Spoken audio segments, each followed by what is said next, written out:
Hello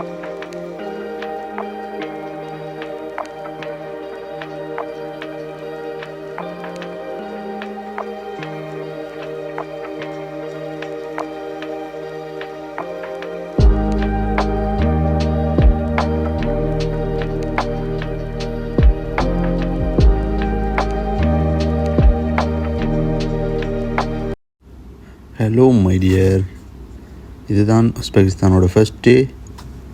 இதுதான் வந்து நான் நிற்கிற ரூம் இல்லை, இது ஹாஸ்டல். 6 பேர் படிக்கலாம். என்ன கொண்டு வந்திருக்கிறோம்னு சொல்லி எங்களுக்கு லொக்கர் எல்லாம் தந்துருக்குறாங்க. ஓகே, அப்படியே திறந்து வெளியில் வந்தால் ஒரு வடிவான பால்கனி. அப்படியே இந்த வியூவை பார்த்துட்டு ஒரு காஃபி குடிக்கலாம் இதில் இருந்து. ஆனால் காஃபி குடிக்கிறேன்னா கீழே தான் போகணும். அண்ட் காஃபி மிஷின் கீழே தான் இருக்குது. ஸோ இப்படி எடுத்துட்டு திரும்பவும் உள்ளே போகலாமண்டா. உள்ளே ஒரே ஒரு ஆள் தான் இருக்கார், அவரும் படுத்துருக்கிறார். ஸோ அதனால் உங்களுக்கு உள்ளுக்குள்ளே வீடியோன்ற ஒரு ஹோட்டல். ஓகே, நடக்க வெளிக்கிட்ட இப்படித்தான் இருக்கும், இப்படித்தான் இருக்குது உஸ்பெகிஸ்தான் ரோட். இப்போ வந்து நேரம் சரியாக ஒரு 8:30 எல்லாம் நல்லாவே ஃபாலோ பண்ணினோம். சாப்பிட அந்த வகையில் சொல்லி வெளிக்கிட்டு எங்களோட நாட்டை விட இது கொஞ்சம் பெட்டர். என்ற பக்கத்து பெட்டில் இருக்கிறவையிலும் எங்கள் நாட்டை விட இங்கே வந்துச்சுன்னா காசு தான் கொஞ்சம் தேடி பிடிச்ச ஒரு மதிப்பு குறைவான ரெஸ்டாரண்ட் உண்டு. இதில் இருந்து ஒரு 3 கிலோ குறைவாக இருக்குது. தவிர மற்ற எல்லாமே ஹை லெவலில் தான் இருக்குது. டேக்ஸியில் போகலாம்னு நினைச்சோம். இங்கே யூஸ் பண்ணுற டெக்னாலஜிஸாக இருக்கட்டும், இல்லை நடந்து போகலாம்ன்ற ஒரு முடிவு. ஸோ இப்போ நடந்து தான் போகிறோம். அதிகமாக தான் இருக்குது. இதான் நான் இருந்த ஹோட்டலோட உஸ்பெகிஸ்தான் வெளியே நல்ல என்ன மாதிரி இருக்குமெண்டா இப்படி தான் இருக்குது. எந்த நாட்டில் இருந்து வந்த ஒரு டூரிஸ்ட்டுக்கும் இது ஒரு நல்ல நாடுன்னு தான் சொல்லுவேன். ஒரு பட்ஜெட் ஃப்ரெண்ட்லியான ஒரு டூரிஸ்ட் பிளேஸ் தான். ஸோ யாராவது வேறு விரும்பினா வந்து பார்க்கலாம். இதுக்கு பக்கத்தில் நாங்கள் நிற்கிறது வந்து ஏர்போர்ட்டுக்கு பக்கத்துலேயே தான்.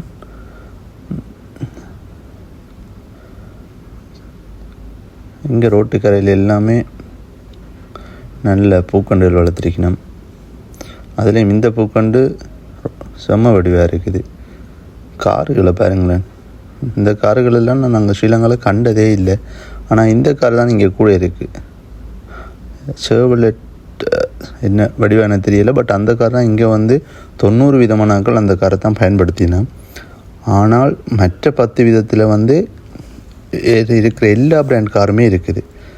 ஆக பிஒய்டியிலேருந்து இங்கே வந்து எலக்ட்ரிக் கார் வந்து நிறைய யூஸ் பண்ணினோம். ஏன்னு சொன்னால் இங்கே சார்ஜிங் ஸ்டேஷன்ஸ் வந்து நிறைய இருக்குது. ரோட்டுக்கு ரோட்டு சார்ஜிங் ஸ்டேஷன் இருக்கிறபடியால் இங்கே வந்து சார்ஜிங் கார்ஸ் தான் வந்தவே கூட யூஸ் பண்ணினோம்.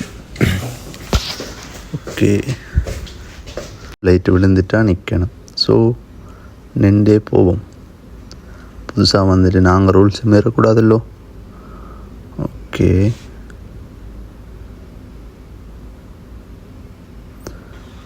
நல்லா தான் இருக்குது. நைட் டைம் உஸ்பெகிஸ்தானில் பகலில் போகிறத விட நைட்டில் போகிறது தான் நல்ல. மேனண்டா இங்கே வந்து பகலில் கொஞ்சம் வெயில் வந்து அதிகமாக இருக்குது. அதனால் நைட்டில் வந்து ஓகேயாக இருக்கும்.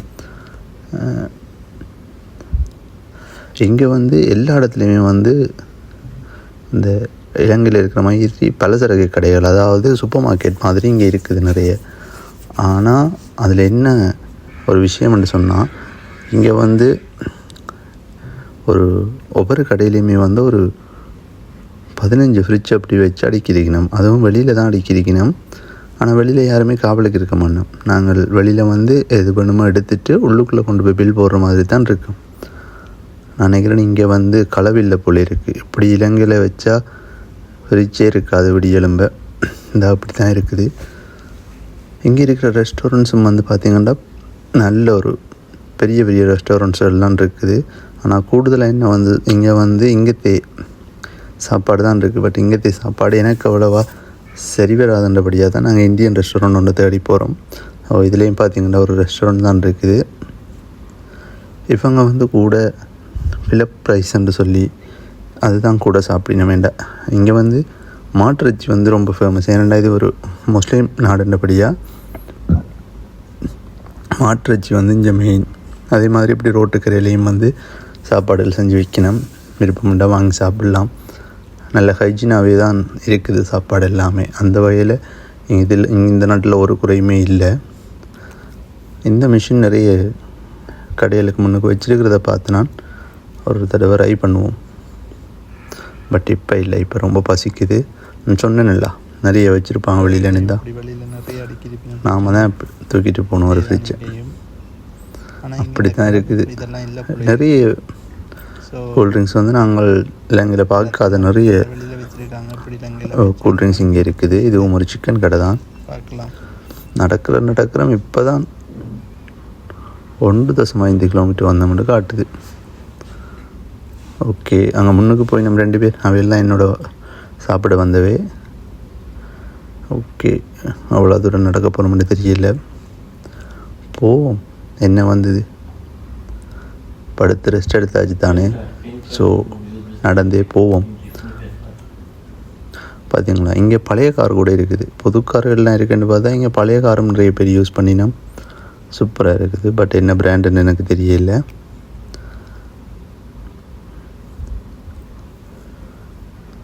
இப்போ ஒரு 20 நிமிஷமாக நடக்கிறோம். இன்னும் நடந்து வந்து சேர்ற மாதிரி இல்லை.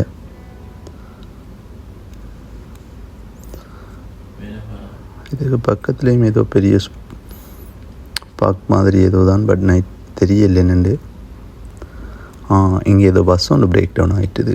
ஸோ அதை கட்டி இழுக்கிறதுக்கு ஒரு வானம் வந்துருக்குது. ஓகே, இதுவும் ஒரு கார் பார்க்கிங்கான பிளேஸ் மாதிரி இருக்குது. நினைக்கிறேன் இது கொஞ்சம் நாங்கள் வந்து மெயினான பிளேஸுக்கு வந்துட்டோம் போல். ஏன்னா இங்கே வந்து ஹைவேஸ் அண்ட் கடையெல்லாம் கூட இருக்குது. இதை தாண்டி நாங்கள் அங்கால தான் நாங்கள் போகிற அந்த இந்தியன் ரெஸ்டாரண்ட் இருக்குது. பார்ப்போம். இவ்வளோ தூரம் வந்துட்டோம். இதில் ரோட்டை கிடக்கணும்னு சொன்னால் இதிலே இருந்து 200 மீட்டர் போய் தான் ரோட்டை கிடக்கணும். இது வந்து ஹைவேண்டபடியாக எல்லா இடத்துலையும் வந்து நாங்கள் இலங்கையில் கிடக்கிற மாதிரி ரோட்டை கிடக்க முடியாது. பிடிச்சுள்ள போட்டுருவாங்க. ஒரு வழியாக இந்தியாவில் வந்துட்டோம். இதில் ஒரு டொயோட்டா கம்பெனி ஒன்று இருக்குது.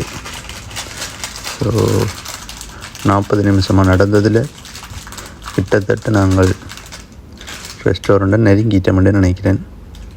ஆனால் இன்னும் ஓகே, இங்கே யூனிவர்சிட்டி ஒன்று தெரியுது. ஃபுல்லாக பெரிய பில்டிங்கள் தான்.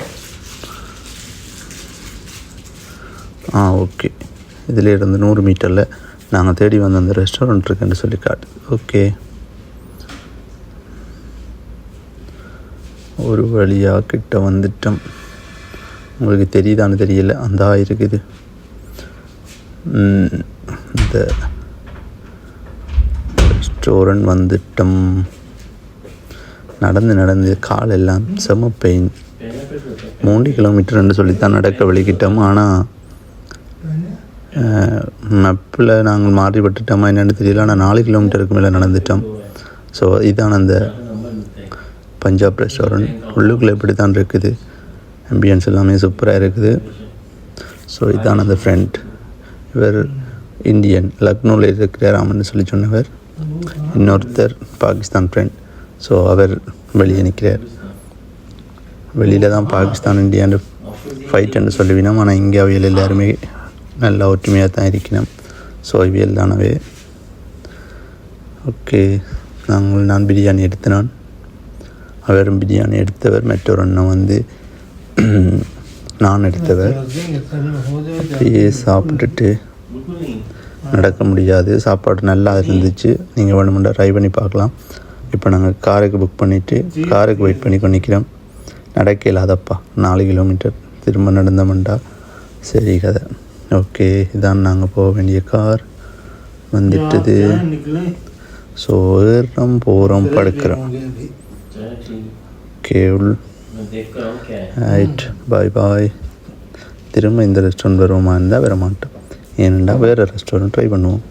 ஸோ இதிலே இருந்து வலிக்கிட்டு ரூமுக்கு போவோம், படுப்போம். இதோட இந்த இண்டியான் வீடியோவை முடிப்போம். ஓகே, நாளைக்கும் உங்களுக்கு இங்கே எனக்கு பக்கத்தில் என்ன இருக்கோ அதை உங்களுக்கு காட்டுறேன். பாய்.